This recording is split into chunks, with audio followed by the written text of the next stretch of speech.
नमस्कार दोस्तों, कैसे हैं आप सब। आप सभी का स्वागत है हमारे YouTube चैनल पर। और आज की कहानी है बेटे के घर की रसोई इतनी बड़ी और पिता के लिए सिर्फ स्टोर रूम। आशा करता हूं आप सभी खुश होंगे। तो आज की कहानी शुरू करने से पहले जो भी चैनल पर पहली बार आए हैं या जिसने भी अभी तक चैनल को सब्सक्राइब नहीं किया है तो जल्दी से जाकर चैनल को सब्सक्राइब करें और घंटी का बटन दबाकर ऑल का आइकन जरूर प्रेस करें ताकि हमारी कहानियों की नोटिफिकेशन आप तक सबसे पहले पहुँचे और आप कहानी को पढ़ सकें। तो चलिए शुरू करते हैं आज की एक और बेहतरीन कहानी। बाबूजी, अब माँ तो रही नहीं, मैं आपको यहाँ अकेले नहीं छोड़ सकता। अब आपको मेरे साथ शहर ही चलना होगा, क्योंकि नमन की माँ गीता देवी कोरोना की चपेट में आने से इस दुनिया को छोड़कर चली गई थी। गीता देवी के जाने के बाद राम प्रसाद जी अकेले रह गए थे। इस घटना के बाद बेटे ने अपने पिता श्री राम प्रसाद जी से शहर अपने साथ चलने का आग्रह किया। नमन उनका इकलौता बेटा है जो शहर में नौकरी करता है। शादी के बाद अपनी पत्नी को भी शहर ही ले गया था। वैसे भी नमन की पत्नी शहर में पली बड़ी लड़की थी, वह कहाँ गांव में रहने वाली थी।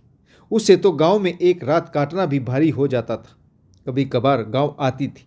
गीता देवी बहू बेटे के लिए पकवान बनाती, बहू बेटे की सेवा में दिन रात लगी रहती, लेकिन बहू ने कभी ऐसा नहीं माना। पोता पोती की पसंद का ध्यान रखते हुए मीठे में गुलाब जामुन बनाती। गीता देवी की पोती अपने दोनों हाथों में गुलाब जामुन उठाकर खाती हुई आंगन में खेलती रहती। यह देखकर दादी को बहुत सुकून मिलता, लेकिन बहू देखती तो चिल्लाकर कहती, कपड़े खराब कर लिए, सब जगह चिपचिप हो गई, इतना मीठा मत खाओ, दांत खराब हो जाएंगे। बच्चे बड़े होते गए तो बहू बेटे का गांव आना भी कम होता चला गया। सास की मृत्यु के उपरांत क्रियाक्रम पर बहू केवल एक दिन ही गांव में रुकी थी और अगले दिन सुबह ही बच्चों को साथ लेकर अकेली ही शहर रवाना हो गई थी। बेटा नमन 13वीं तक गांव में रुका और फिर अपने पिता को साथ ले जाने का आग्रह करने लगा। नमन के आग्रह पर राम प्रसाद जी भी तैयार हो गए। वह तो बहुत पहले ही गीता जी से कहा करते थे कि चलो बेटे के पास चलकर रहते हैं। जिस बेटे को पढ़ा लिखा कर शहर में रहने लायक बनाया, आज वह शहर में इतनी बड़ी कोठी का मालिक है। अंतिम समय में बहू बेटे से कुछ सेवा तो करा लो। लेकिन गीता जी हमेशा ही मना कर देती थी। उनकी पारखी नज़रों ने बहू का स्वभाव पहले ही परख लिया था।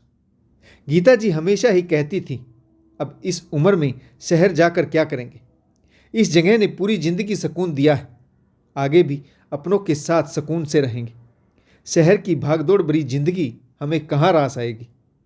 हम तो खुली हवा में सांस लेने वाले पंछी हैं, भला शहर रूपी पिंजरे में बंद होकर कैसे रहेंगे। अपने लिए तो अपना गांव ही भला है। और राम प्रसाद जी मन महसूस कर रह जाते। अब तो मना करने वाली जीवन संगनी भी नहीं थी, इसीलिए अपना सामान बांध कर चल दिए बेटे नमन के साथ। वह पहली बार बेटे के घर आए थे। गाड़ी घर के गेट के आगे रुकी। नौकर ने दरवाज़ा खोला। उनका सामान लेकर नौकर चला गया। नमन अपने पिता को लेकर अंदर आया। बंगले के अंदर की शान और शौकत देखकर राम प्रसाद जी हैरान रह गए। दरवाजे से एंट्री करते ही दो अन्य गाड़ी खड़ी थी। एक मेन रास्ता बंगले तक जा रहा था। रास्ते के दोनों तरफ सुंदर फूल पौधे लगे थे। हरी भरी घास के गार्डन के बीच में मेज और आजू बाजू 4 कुर्सियां रखी थी। राम प्रसाद जी बंगले के अंदर गए तो भाव विभोर हो गए और सोचने लगे कि बेटे ने उनका सीना चौड़ा कर दिया, उनकी मेहनत रंग लाई, बेटा बड़ा आदमी जो बन गया। मन ही मन सोचने लगे, गीता तुम तो बेटे की शान और शौकत देखे बिना ही इस दुनिया से विदा हो गई। एक बार आकर देखती तो सही कि हमारा बेटा शहर में कितना बड़ा आदमी बन गया है। घर में नौकर चाकर है, दरवाजे पर पहरेदार, सैल्यूट ठोकता है। चाय पीने के बाद नमन अपने पिताजी को अपना घर दिखाने लगा। अब तक बहू राम प्रसाद जी के चरण स्पर्श करने भी नहीं आई थी। चाय भी नौकर ने ही बना कर दी थी। नमन ने भी बहू को आवाज़ नहीं लगाई। राम प्रसाद जी ने सोचा शायद तबीयत ठीक नहीं होगी, आराम कर रही होगी या फिर किसी दूसरे कामों से बाहर गई होगी। कल सुबह मिल लूँगा, यही सोचते हुए राम प्रसाद जी बेटे के पीछे पीछे चल दिए और नमन अपना घर दिखा रहा था। बाबूजी, यहाँ बैठकर हम चाय पीते हैं, इसे लोबी कहते हैं, और यह है रसोई। राम प्रसाद जी का मुंह खुला का खुला रह गया। बेटा, रसोई तो बहुत बड़ी, पूरी शीशे से बनी, इसमें रखे बर्तन हीरे की तरह चमक रहे। नमन बोला, हाँ बाबूजी, रसोई का भंडार घर और खाने की टेबल भी यहीं पास में ही लगी, यहीं हम सब एक साथ बैठकर खाना खाते। राम प्रसाद जी बहुत खुश हो रहे थे। नमन बोला, बाबूजी, यह मेरा और आपकी बहू का कमरा है। कमरे के दरवाजे पर पर्दा डला हुआ था। राम प्रसाद जी ने बहू के कमरे में जाना ठीक नहीं समझा और वे दोनों वहां से आगे बढ़ गए। नमन ने आगे बताया, बाबूजी, यह दोनों बच्चों के कमरे। कमरों की दीवारों पर बड़ी बड़ी फोटो लगी थी, जिसमें बच्चे अपनी मम्मी पापा, मामा मौसी और नाना नानी के साथ मुस्कुराते हुए अलग अलग भाव भंगिमाओं में खड़े थे। राम प्रसाद जी ने पूछा, क्यों बेटा, मेरी पोता पोती अलग सोते हैं क्या? तुम उन्हें अपने साथ नहीं सुलाते? तुम्हें तो हमारे बिना नींद नहीं आती थी। नमन बोला, बाबूजी, शहर में बच्चों के अलग कमरे होते हैं। राम प्रसाद जी ने आश्चर्यचकित होते हुए हामी भर दी और आगे बढ़ गए। नमन सीढ़ियाँ चढ़ रहा था। राम प्रसाद जी भी उसके पीछे पीछे सीढ़ियाँ चढ़ने लगे। बाबूजी, ये है ऊपर के 2 कमरे, इन्हें गेस्ट रूम कहते हैं। वीकेंड में नैना के भाई बहन रहने आ जाते हैं तो उनके हिसाब से कमरों को डेकोरेट करवा रखा है। उनकी सुविधा के अनुसार ही सभी सामान लगा रखा है ताकि उन्हें कोई परेशानी ना हो। आश्चर्य से दोनों कमरों को निहारते हुए राम प्रसाद जी बेटे के पीछे चल रहे थे। घर पूरा आधुनिक हिसाब से डेकोरेट था। नमन बोला, बाबूजी, यह है आखिरी कमरा, इसे स्टोर रूम कहते हैं। घर का जो भी फालतू सामान होता है यहीं रखा जाता है।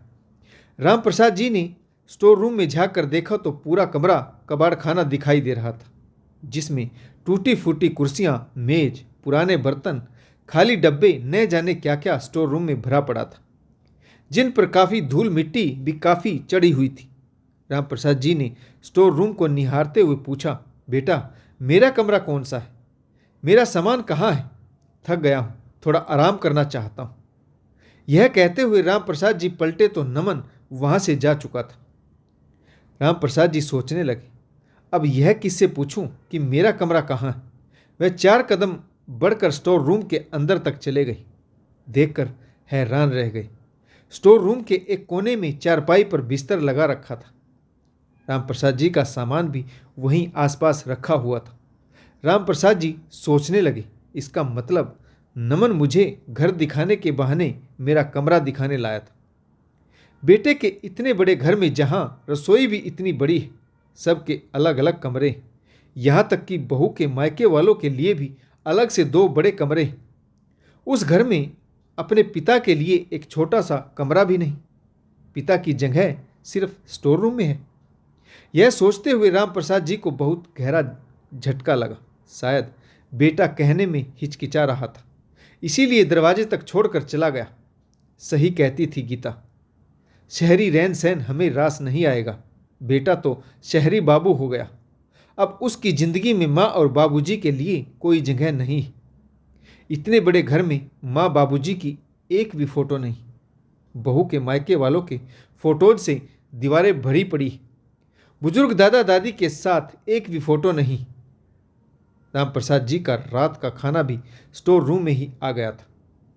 राम प्रसाद जी सोचने लगे, बेटा तो कह रहा था सब लोग बड़ी सी मेज़ पर एक साथ खाना खाते हैं, मेरे साथ बैठकर कोई खाना भी नहीं खाना चाहता।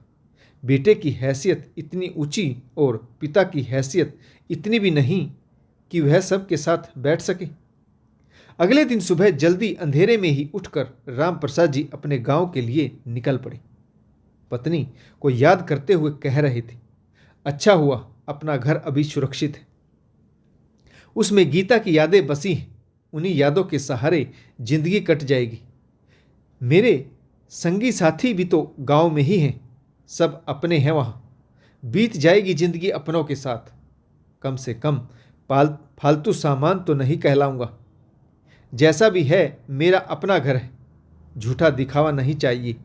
4 दिन की जिंदगी किसी के ऊपर बोझ बनकर नहीं काटूंगा। पत्नी गीता को याद कर राम प्रसाद जी की आंखें भर आई। आज समझ में आ गया था कि गीता तुम शहर क्यों नहीं आना चाहती थी?